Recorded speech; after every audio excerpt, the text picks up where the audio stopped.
மதுரை சடகோபன் ராமானுஜம் குருசுவாமி குரூப்பை சேர்ந்தவங்க வந்து இந்த திருவாபரணத்தை வரவேற்று திருவாபரணத்து மான மரியாதைகள்லாம் பெரியார் நோட்டத்தில் பண்ணி அதுக்கப்புறம் பெரியார் நோட்டத்திலேருந்து அதுதான் ஆதி காலத்து சபரிமலை வழி. கன்னிமூல கணபதி கோயில் வழியாக திருவாபரணம் போகாது. ஆமாம், போகாது. கன்னிமூல கணபதியில் பண்ணிக்கணும். பம்பா கணபதி கோயில் வழியாக திருவாபரணம் போகாது. முன்னாடியே இடது பக்கம் திரும்பிடும். இதுதான் பழைய வழி. முன்னாடி பம்பையாக இருந்தது பெரியார் நோட்டம் தான்.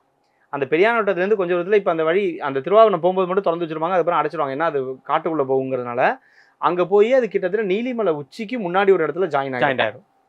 அதுதான் பழைய சிறிய பாதை. நாங்கள் ஒரே அந்த பாதையில் போனோம். அருமையான பாதை கொடுமணம். ஆமாம், அடர்காடு நினைச்சு கூட பார்க்க முடியாத அளவுக்கு இருந்தது வனம். நாங்கள் ஏறும்போது ரொம்ப கஷ்டப்பட்டோம். அது கூட்டம் அதிகமாக இருக்குங்கிற காரணத்துக்காக சரி ஒரு ஷார்ட்டாக போகுது அப்படிங்கிற மாதிரி கான்செப்ட்ல போனோம்.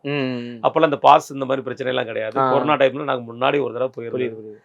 அந்த பாதையை ரொம்ப இப்போ நினைச்சாலுமே அந்த பாதையை ஏறிட்டு போன நம்ம பெரிய விஷயம் தான் நடக்கிறது. ரொம்ப மோசமாக திருவாபரணம் அந்த பாதையில தான் போகும். இது பந்தல ராஜா வந்து பம்பையிலேயே தங்கிடுவார், மேலே போக மாட்டார். ராஜ பிரதிநிதி வந்து பம்பையிலேயே தங்கிடுவார். திருவாபரணம் தான் மேலே போகும்.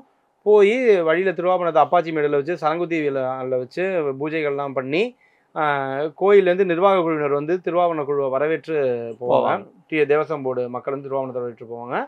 போய் சாயந்தரம் 6:30 மணிக்கு சுவாமிக்கு திருவாபரணம் சாத்தி இந்த முக்கிய ஆபரண பெட்டி போகும். அங்கே இந்த கொடிப்பெட்டி போகும். அந்த முகம் எல்லாமே வச்சு தீபாராதனை பண்ண உடனே சுவாமி மகரஜோதியாக காட்சி கொடுக்கக்கூடிய வைபவம். இப்படி தான் திருவாபரணம் சாத்துறாங்க.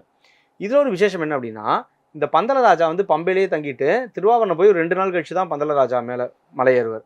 அவர் ரெஸ்ட் எடுக்கிறதுக்காக. ஒரு ரெஸ்ட் எடுத்துன்னா ராஜ பிரதிநிதி இல்லையா, அவர் ரெஸ்ட் எடுக்கணுங்கிறதுனால கீழே பம்பையில் ரெஸ்ட் எடுத்துட்டு ஒரு 2 நாள் கழிச்சு மேலே போவார். இதில் ஒரு விசேஷம் என்ன அப்படின்னா, இந்த பந்தலராஜா மேலே போகும்பொழுது மேல் சாந்தி 18ஆம் படி இறங்கி வந்து பந்தலராஜாவுக்கு பாத பூஜை பண்ணணும். அதாவது சபரிமலை அப்படிங்கிறது சமத்துவத்தை வந்து ரொம்ப நிலைநிறுத்தக்கூடிய ஒரு இடம். இவர் பந்தலராஜா அப்படிங்கிற வம்சத்தால சத்திரியர், மேல் சாந்தி வம்சத்தால பிராமணர். ஒரு பிராமணர் வந்து சத்திரியரோட காலை தொட்டு அளம்பக்கூடிய இடம் சபரிமலை மட்டும்தான். அவர் பாத பூஜை பண்ணணும். ஏன்னா பந்தலராஜா சுவாமியோட வம்சத்தை சேர்ந்தது. அதனால பாத பூஜை பண்ணி பந்தலராஜாவை மேல் சாந்தி வரவேற்கணும்.